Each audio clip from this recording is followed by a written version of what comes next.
Any other common triggers that you've seen that is beneficial for agencies to know when it comes to time for transition out or things that cause that transition out?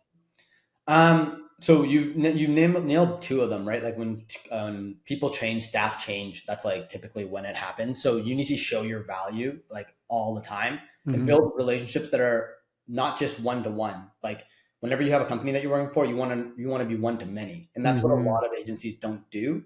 They'll say, "Oh, we just talked to the CMO," but yeah, the founder is going to make the final decision at the end of the day if things are going to be swapping out. And so you need to be able to keep real relationships within the company.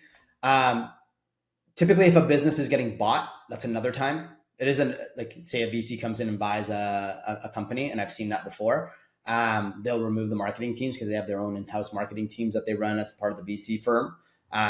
So that's another like one of those like key events.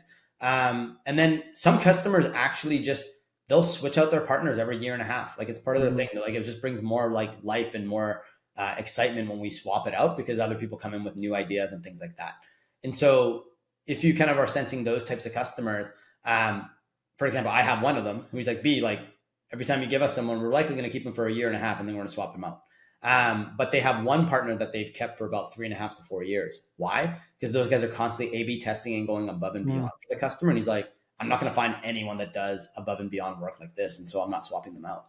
And so he's kept this email agency for almost 4 years. To just kind of give you some insights on like what can you do to try to keep customers is really just like going above and beyond what normal people would do for them, and that way you build like a longer relationship with them.